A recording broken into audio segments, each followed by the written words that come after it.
ताज्या बातम्या आणि जाहिरातींसाठी महाराष्ट्र न्यूज चॅनलला सबस्क्राईब करा आणि बेल आयकॉन प्रेस करायला विसरू नका.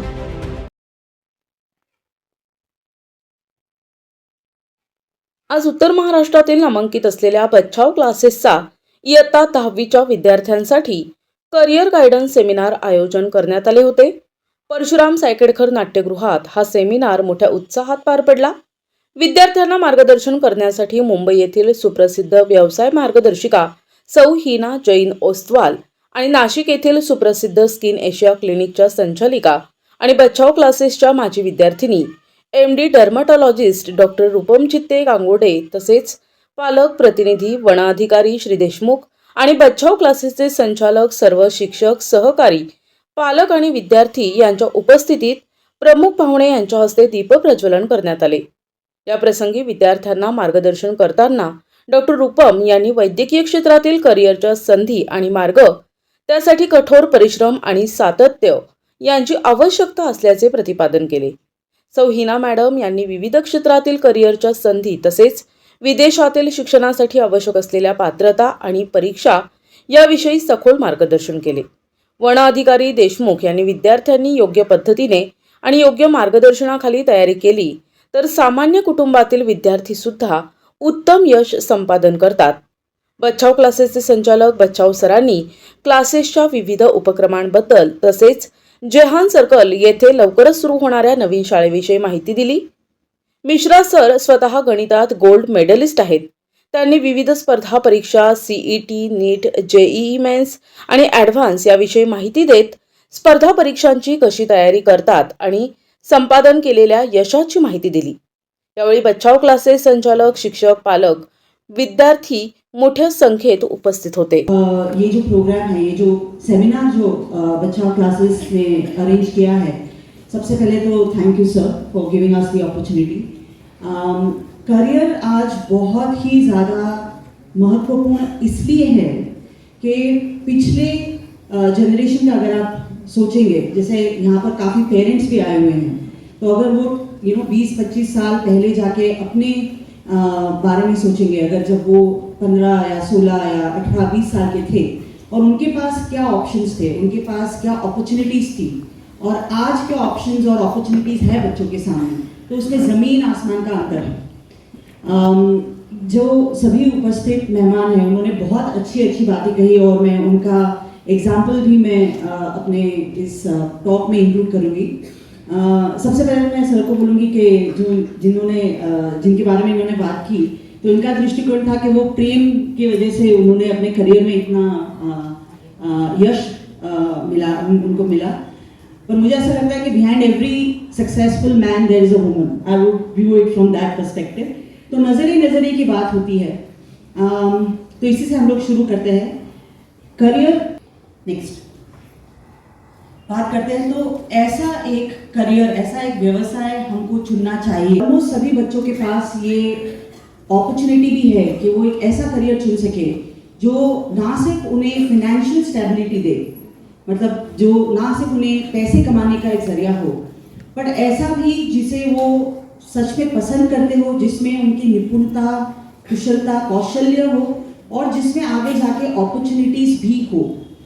कुछ सालों पहले के जो करियर्स हैं वो आज दे आर आउटडेटेड. जैसे टाइपिस्ट करके एक करियर हुआ करता था कई 30, 25, 40 साल पहले. आज वो करियर है ही नहीं. We do not have any typist because computers took over. Computers के आने की वजह से काफ़ी व्यवसाय जो है वो आउटडेटेड हो गए.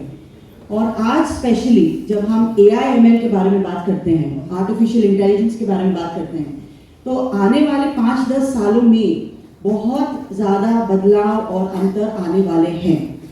इसलिए अभी जो सारे बच्चे यहाँ पर मौजूद हैं, जो 9वीं में हैं या 10वीं में हैं, 11वीं में जाने के बारे में सोच रहे हैं, 11वीं में जाने वाले हैं, ये बहुत ही सही. विद्यार्थ्यांना 10वीच्या एक्झामनंतर पुढे करिअर चूज करताना आणि त्यांच्या फील्ड चूज करताना किंवा सब्जेक्ट्स चूज करताना हे लक्षात घेणं गरजेचं आहे की त्यांना कोणत्या विषयात इंटरेस्ट आहे. त्यांना सायन्स स्ट्रीममध्ये इंटरेस्ट आहे की बाकीच्या आर्ट्स आणि कॉमर्स स्ट्रीममध्ये इंटरेस्ट आहे. ती तुम्ही आधीच ठरवून घ्या, जेणेकरून पुढे जाऊन तुम्हाला तुमची वेळ वाया जाणार नाही किंवा तुमचं ग्रॅज्युएशनचे ते 4 ते 6 वर्ष जे आपले जातात हे वाया जाणार नाही. तुम्ही एक्झाम्स कोणकोणत्या एक्झाम्स तुम्हाला ऑप्ट करायचे आहेत हे आधीच बघून घ्या.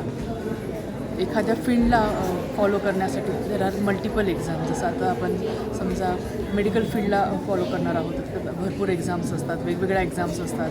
तुम्हाला ग्रॅज्युएशन आपल्या देशात करून घ्यायचं आहे की बाहेर देशात करायचं आहे, बाहेर देशासाठी कोणत्या एक्झाम्स आहेत ज्या तुम्हाला वेळीच देणं गरजेचं आहे हे बघून घ्या. तसंच इंजिनिअरिंग विषयाशी पण निगडीत वेगवेगळ्या एक्झाम्स आहेत, त्याही तुम्ही वेळीच देऊन त्या अकॉर्डिंगली अगदी तुमच्या हायर सेकंडरी स्कूलमध्येच अभ्यास ओरिएंटेशन सुरू करा. मी doctor Rupam Gangude, MD dermatologist, त्वचारोगतज्ञ, हेअर ट्रान्सप्लांट आणि ॲस्थेटिक सर्जन आहे. आणि जर विद्यार्थ्यांना याशी निगडीत या ब्रांचशी निगडीत काही क्वेश्चन्स असतील तर ते माझ्याशी कॉन्टॅक्ट करू शकतात. अगर आप लोग बात करते हो कि IIT की प्रिपरेशन की, तो जनरली IIT की प्रिपरेशन थोड़ा सा भी स्लाइटली कुछ चेंजेस उसके अंदर हैं. चेंजेस तो क्या है कि पहले जो एग्ज़ाम होता था IIT का, उसमें JEE के जो भी एग्ज़ाम्स होते थे 2 पार्ट में होते थे, JEE मेन और JEE एडवांस, के अलग अलग एग्ज़ाम होते थे. IIT अपना खुद का एग्ज़ाम अलग कंडक्ट करता था, JEE मेन अलग कंडक्ट करता था, दोनों की अलग रैंकिंग होती थी और उसके अकॉर्डिंग बच्चों को एडमिशन मिलते थे. अभी थोड़ा सा क्या चेंजेस है कि अब JEE एडवांस में अगर आपको अपीयर होना नहीं, IIT के कॉलेज में एडमिशन चाहिए तो पहले JEE मेन का एग्ज़ाम देना कंपलसरी है. इसमें 75% मार्क्स बोर्ड एग्ज़ाम में आना कंपलसरी है. अगर उससे कम मार्क्स आता है तो आपका एडमिशन नहीं होगा, भले ही आपका रैंकिंग JEE के स्कोर में आ जाए, बट एडमिशन तभी मिलेगा जब आपका 75% का स्कोर मिनिमम. तो ये आपको यहाँ पर एक बात ध्यान रखनी होगी.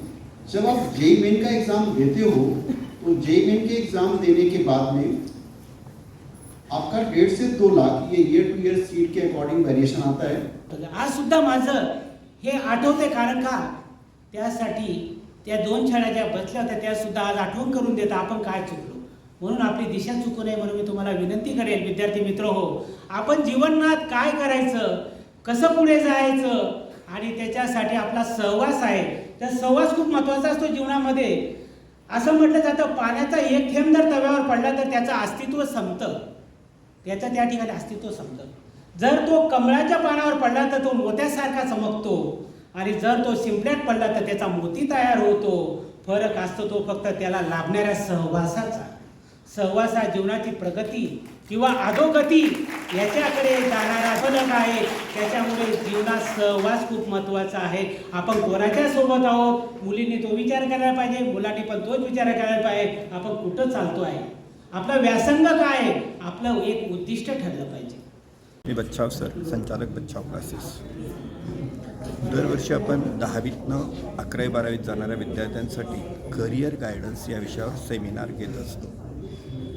10वीच्या मुलांना सेमिनार अत्यंत गरजेचं आहे. जर का त्यांनी काळजीपूर्वक करिअर निवडलं नाही तर मग पुढे भविष्यात यश मिळवताना अडचणी तयार होतात. आणि आज आम्ही सेमिनारला जे वक्ते बोलवले होते त्या एक डॉक्टर रूपम चित्ते, आपल्याच बच्छाव क्लासेसच्या विद्यार्थिनी, MBBS MD डर्मिटॉलॉजिस्ट आणि त्यांचं स्किन या नावाने कॉलेज रोडवर एक अतिशय अद्ययावत असं क्लिनिक आहे आपल्या क्लासच्या विद्यार्थी.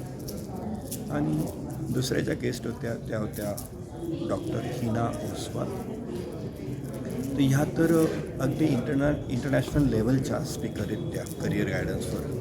करिअर गायडन्समधला प्रदीर्घ अनुभव, वेगवेगळ्या कॉलेजेसमध्ये, वेगवेगळ्या संस्थांमध्ये त्यांना मोटिवेशनल स्पीकर म्हणून बोलवलं जातं, करिअर गायडन्सला बोलवलं जातं. तर असा हा आजचा कार्यक्रम आम्ही खास 10वीच्या विद्यार्थ्यांसाठी करिअर कसं निवडावं, किती काळजीपूर्वक निवडावं या विषयावर मार्गदर्शन केलं. आणि विद्यार्थ्यांना आम्ही हेही सांगितलं की 11वी-12वीसाठी बच्छाव प्रयासचे रिझल्ट खूप छान आहेत आणि बच्छाव प्रयास, बच्छाव क्लासेस आणि प्रयास म्हणजे मिश्रा सर, भट सर, वासू सर यांची एक आमची टीम आहे ज्या IIT आहेत आणि आम्ही 11वी-12वी सायन्ससाठी काम करतो.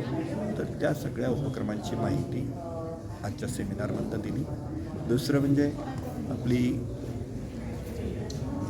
चिखलजवळ एक 5वी शाखा क्लासची तयार होते. तर त्याही शाखेचं ओळख मी सगळ्या पालकांना विद्यार्थ्यांना करून दिली. तर आजचा हा कार्यक्रम फक्त काय करिअर गायडन्स या विषयासाठी होता. बचाव क्लासवर सर्व पालक नितांत प्रेम करतात. असंच प्रेम त्यांनी क्लासवर कायम ठेवावं असं आवाहन